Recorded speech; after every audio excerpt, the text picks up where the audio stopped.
Que Dieu vivant et vrai vous bénisse abondamment au nom puissant et victorieux de Jésus-Christ et bienvenue à cette chaîne qui dit la parole de Dieu. La fois dernière, nous avions répondu à la question suivante. Où vont les gens après la mort? Nous avions vu dans la parole de Dieu qu'après la mort, les gens ne vont pas directement au ciel pour être avec Dieu, mais les gens retournent dans la poussière. Les gens vont dans la tombe. Les gens vont dans le séjour des morts, et là, ils sont dans l'état d'inconscience totale. Les morts ne savent rien, et ils resteront dans cet état jusqu'au retour de Christ.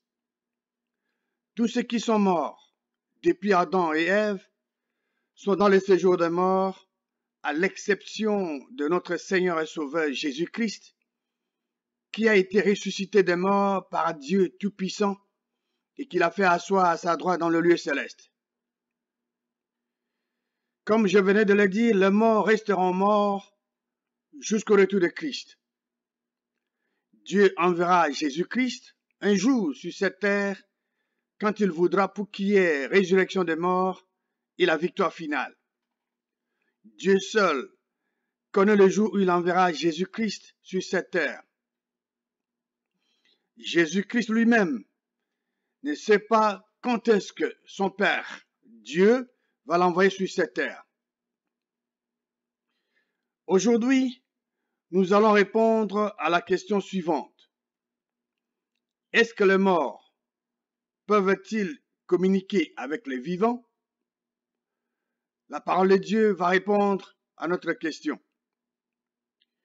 Est-ce que les morts peuvent-ils communiquer avec les vivants? Que dit la parole de Dieu? Lisons la parole de Dieu dans le livre d'Ésaïe chapitre 8. Ésaïe chapitre 8. Voici la parole de Dieu aux gens qui consultent ceux qui évoquent les morts. Ésaïe chapitre 8, verset 19. Si l'on vous dit, consultez ceux qui évoquent les morts et ceux qui prédisent l'avenir, qui poussent des sifflements et des soupirs, répondez, un peuple ne consultera-t-il pas son Dieu? S'adressera-t-il aux morts en faveur de vivants? Est-ce qu'on vous a dit ou on vous a demandé de consulter ceux qui évoquent les morts? Est-ce qu'on vous a dit ou demandé de consulter ceux qui prédisent l'avenir? Voici la réponse du vrai Dieu à leur donner. Un peuple ne consultera-t-il pas son Dieu? S'adressera-t-il aux morts en faveur de vivants? Un peuple qui s'adresse aux morts ne fait pas la volonté du seul vrai Dieu.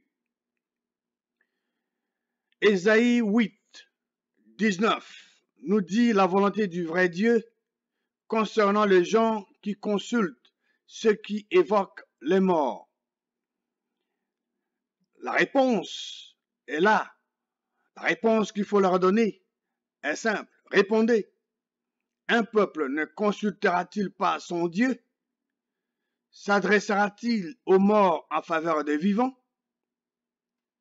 Si vous aimez le seul vrai Dieu et sa parole, ne consultez pas ceux qui évoquent les morts et ceux qui prédisent l'avenir. Consultez Dieu et sa parole pour vos solutions et ne vous adressez pas aux morts en faveur des vivants. Pourquoi un peuple ne doit-il pas s'adresser aux morts? La réponse est simple. Parce que les morts sont morts et resteront morts jusqu'au retour de Christ. Les morts ne savaient rien puisque leur mémoire est oubliée. Avez-vous l'habitude de consulter ceux qui évoquent les esprits ou interrogent les morts? Lisons la parole de Dieu dans Deutéronome. Deutéronome chapitre 18, nous allons lire le verset 10 et 11. qu'on ne trouve chez toi personne qui fasse passer son fils ou sa fille par le feu, personne qui exerce le métier de devin, d'astrologue, d'augure, de magicien, verset 11, d'enchanteur, personne qui consulte ceux qui évoquent les esprits ou disent la bonne aventure, personne qui interroge les morts. La seule façon pour une personne d'aimer le seul vrai Dieu, de respecter le seul vrai Dieu est de faire sa volonté. Dieu dit qu'on ne trouve chez toi personne qui consulte ceux qui évoquent les esprits ou qui interroge les morts.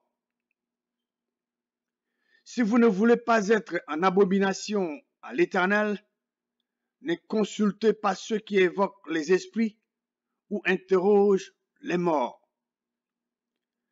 Lisons la parole de Dieu dans Deutéronome chapitre 18. Nous allons lire les versets 12 et 13. Verset 12. Car quiconque fait ces choses est en abomination à l'Éternel, et c'est à cause de ces abominations, que l'Éternel, ton Dieu, va chasser ces nations devant toi. La parole de Dieu dit, quiconque fait ces choses est en abomination à l'Éternel. Quelles sont ces choses? Il est dit, consultez ceux qui consultent, ceux-là qui évoquent les esprits ou qui interrogent les morts. Verset 13. Tu seras entièrement à l'Éternel ton Dieu. Pour être entièrement à l'Éternel ton Dieu, vous ne devez pas consulter ceux qui évoquent les esprits ou interrogent les morts. Les morts sont morts et resteront dans cet état de mort jusqu'au retour du Christ. C'est pourquoi nous vous disons, bien-aimés de Dieu, chers frères et sœurs, de ne plus avoir des communications avec les esprits des morts, les esprits familiers. Mais nous vous exhortons à revenir au seul vrai Dieu et d'être entièrement à l'Éternel, notre Dieu.